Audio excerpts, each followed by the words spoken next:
Welcome to episode 6 of Bizarre Connections, the channel that regularly reaches such heights of unanticipated ecstasy that some listeners may require a lie down or even medication.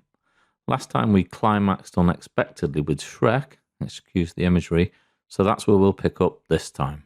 Connection 36, the Trellic Tower. Brutalist architecture is not everyone's cup of tea, but personally I love it. You can't be brutal enough as far as I'm concerned. Many feel that Brutalist buildings were clearly designed to be headquarters for the local Stasi or a KGB training centre, not me. Trellic Tower, a 1972 block of flats in Kensal Town, London, is a masterpiece of the genre, but how does it connect to Shrek? Well, Mike Myers, who voiced Shrek, also starred in the 3 Austin Powers International Man of Mystery films. In the film Austin Powers in Goldmember, Myers played multiple characters, including the main villain, Goldmember, who was based on Erno Goldfinger, the Bond villain for the 1959 James Bond novel Goldfinger. Ian Fleming took the name directly from a person he knew and profoundly disliked, the Hungarian-born London architect Erno Goldfinger.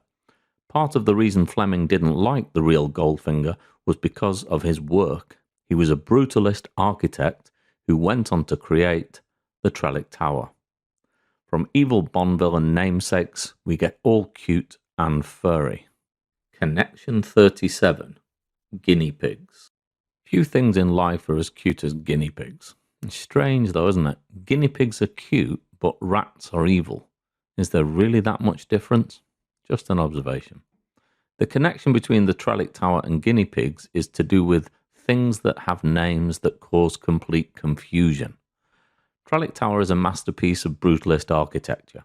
Brutalism was incredibly badly named.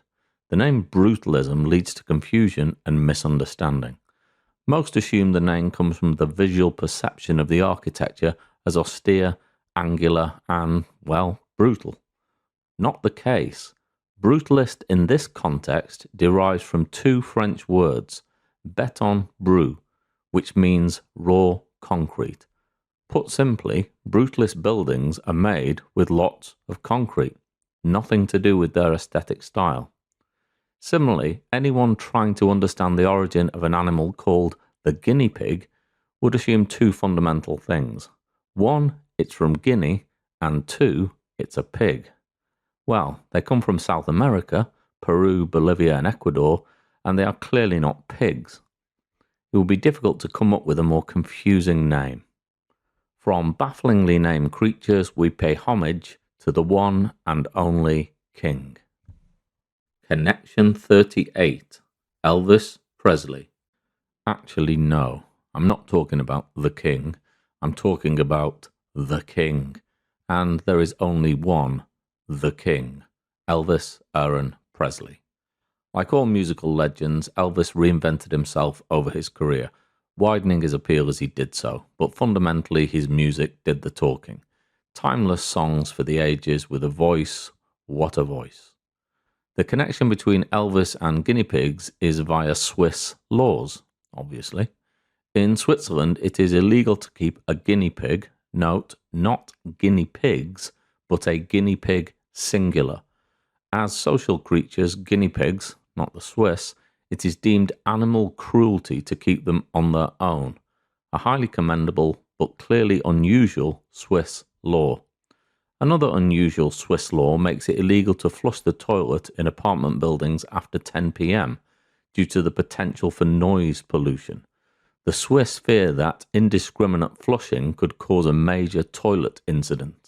And no one caused a bigger toilet incident than one Elvis Aaron Presley, who famously died on one in 1977.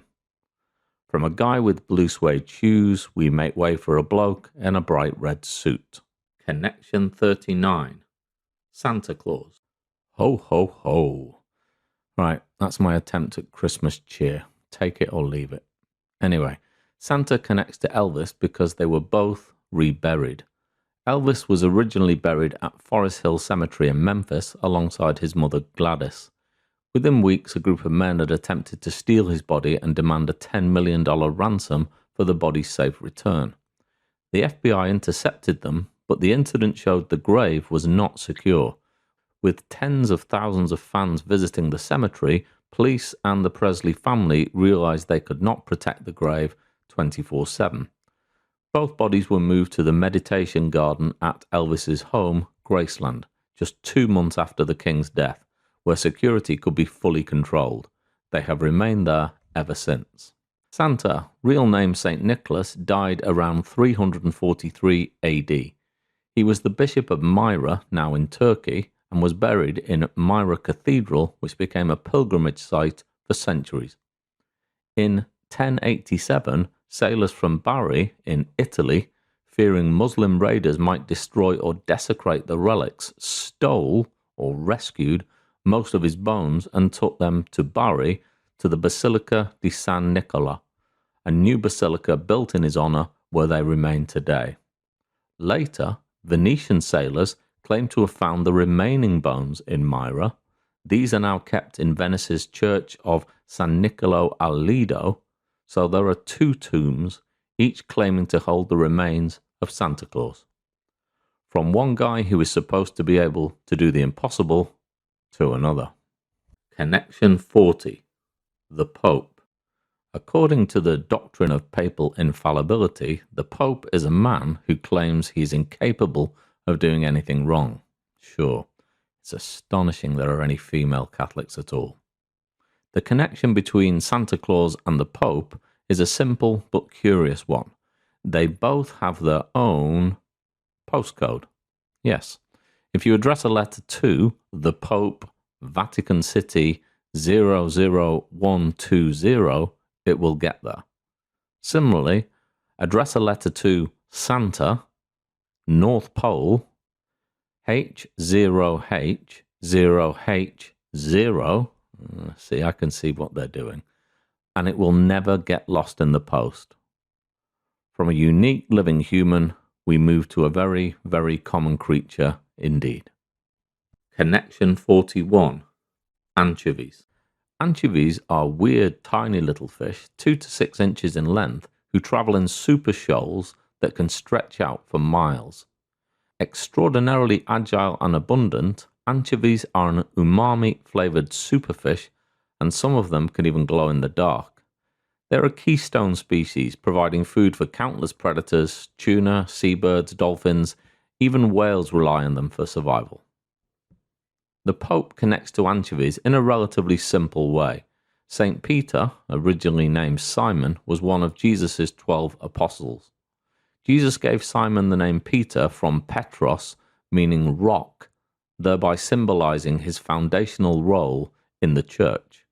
And because of this foundational role, Peter became the first and longest serving Pope. And Pope Peter worked in the Sea of Galilee as a fisherman. Anchovies are one of the most caught fish in the world, and we move from them to one of the most played games in the world. Connection 42. Dominoes. Along with drafts, playing cards and chess, dominoes is one of the most played games in the world. Also, like playing cards, dominoes can be used for non-game purposes, and this helps to explain the connection with anchovies. In 1972, overfishing and a strong El Niño current caused a 60% collapse of the Peruvian anchovy catch, the biggest in the world. This led to a drastic drop in the worldwide supply of high-protein feedstocks, causing prices to skyrocket. Lack of supply of fish meal caused the demand for soybean meal and its price to soar. In turn, this caused demand and prices for all other animal feed sources to rise, ultimately causing a surge in global meat prices, because feeding livestock was so expensive. The humble anchovy had triggered a massive global economic domino effect of interconnected price rises that led to significant inflation throughout the world. A global economic shock caused by a tiny fish. As the majority of the eye-watering inflation of the mid-1970s was caused by another domino effect emanating from the Yom Kippur War and the OPEC oil quotas that followed, the anchovy domino effect is often forgotten, but it was significant. So that's it for episode 6. in a journey you wish you'd never started, but you've decided not to stop. If you can spare a few seconds, please take time to like and subscribe, as it really helps with the YouTube algorithm. Episode 7 sees me connect dominoes with this lot, as I discuss links 43 to 49 in the never-ending chain of silliness that is bizarre connections. Can you spot who or what dominoes connect directly to? Join me next time to find out if you were right. Me again. One last thing. Why not join me at the beginning for link 1, Steve Jobs, on my endless chain of bizarre connections? Go on. You know you want to. Or why not view the entire playlist containing all the episodes? Also, if you could comment and subscribe, I would be eternally grateful.